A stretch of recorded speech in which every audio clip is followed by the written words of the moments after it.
महात्मा गांधी राष्ट्रीय ग्रामीण रोजगार गारंटी योजना, जी हाँ, हम बात कर रहे हैं मनरेगा की। और मनरेगा को लेकर हम बात कर रहे हैं मेरठ मंडल की। मेरठ मंडल की अगर बात करें तो यहाँ खूब घपले घोटाले इस योजना में हुए हैं। अगर आंकड़ों पर नज़र डालें तो अब तक यहाँ ऐसे कई गंभीर मामले निकलकर सामने आए हैं जिनमें मनरेगा लोकपाल की जो रिपोर्ट है वो काफ़ी चौंकाने वाली है। यहाँ मनरेगा के तहत जो कार्य किए गए हैं उनमें खूब लापरवाहियाँ सामने आई हैं। ऐसा सिर्फ मेरठ में ही नहीं हुआ बल्कि आसपास के जो मेरठ मंडल से संबंधित ज़िले हैं उन ज़िलों में भी हुआ है। मनरेगा लोकपाल का कहना है कि बीते कई वर्षों से वो लगातार शासन को लिख रही हैं, सरकार को चेता रही हैं और जो जिम्मेदार अधिकारी होते हैं उन्हें भी अवगत कराया जा रहा है कि इन लोगों के खिलाफ रिकवरी के लिए आदेश हों, इन लोगों के खिलाफ एफआईआर लिखी जाए। और 2019 से लेके अभी तक मैं जो है यहाँ पूरा मंडल को देख रही हूँ, जिसमें कि 6 ज़िले मेरे अंडर में आते हैं। मेरठ, हापुड़, गाज़ियाबाद, गौतम बुद्ध नगर, बागपत, बुलंदशहर। जहाँ तक मनरेगा में भ्रष्टाचार की बात है तो सरकार की ज़ीरो टॉलरेंस की पॉलिसी है इस वक्त, और जिस पर कि सरकार काम कर रही है। मैं भी उसी के लिए यहाँ बिठाई गई हूँ।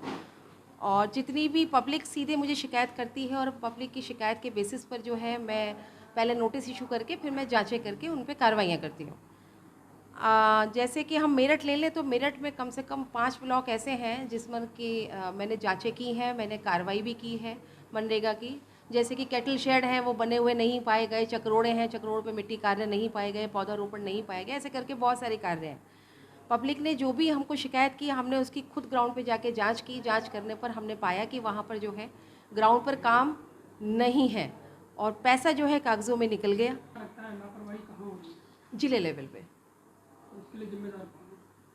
उसके लिए देखिए पूरा एडमिनिस्ट्रेशन जिम्मेदार है। जब सरकार भेज रही है तो उनका अनुपालन सरकार के आदेश का भी होना चाहिए, हमारे आदेश का भी अनुपालन होना चाहिए ताकि एक मैसेज अच्छा जाए और काम सही तरीके से हो। भी मैं चाहती हूँ कि इसमें जल्दी से जल्दी मेरे हर ज़िले में कार्रवाई हो और कार्रवाई होने से एक अच्छा मैसेज जाएगा। यूपी गवर्नमेंट का भी एक अच्छा दिखाई देगा कि ज़िले लेवल पे बहुत अच्छा काम हो रहा है।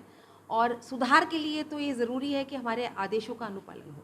कि इतनी मेहनत करी, वीडियोग्राफी कराई, फ़ोटोग्राफी कराई, सबके बयान लिए, पब्लिक के बयान लिए, सब कुछ किया, उसके बाद भी जो है अभी आदेश का रिज़ल्ट वो नहीं आ रहा। क्योंकि मेरा पर्सनल तो यहाँ किसी से नहीं है, लेकिन ये है कि एक मैसेज जाए कि जिससे सारा काम सुधार हो और हमारी यूपी स्टेट और आगे बढ़े, सरकार और ज़्यादा हमारा नाम हो पूरे इंडिया में कि देखिए यूपी गवर्नमेंट सबसे अच्छा काम कर रही है जिले लेवल पे। कार्रवाई करती हूँ, कार्रवाई की पावर्स है मेरे पास, रिकवरी और एफआईआर। और मनरेगा के में जो निरंतर धांधलियाँ हो रही हैं उस पर मैं बताना चाहूँगी, जो अधिकारी हैं हमारे वो कहीं एक्शन नहीं ले पा रहे हैं, इसमें कुछ भी सुधार नहीं हो पा रहा है और हमें लगता है कि इस पर निरंतर प्रक्रिया होनी चाहिए, इस पर ध्यान दिया जाना चाहिए।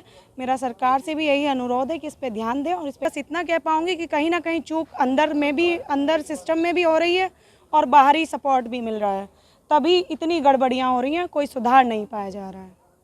तो 20 ऐसे मामले हैं जिसमें अलग अलग ज़िले के डीएम को और शासन को लिखा गया है कि इन लोगों से पैसे की रिकवरी की जाए और इन लोगों के खिलाफ, इन भ्रष्ट कर्मचारियों, अधिकारियों और ग्राम प्रधान के खिलाफ सख्त एक्शन लिया जाए, एफआईआर दर्ज की जाए।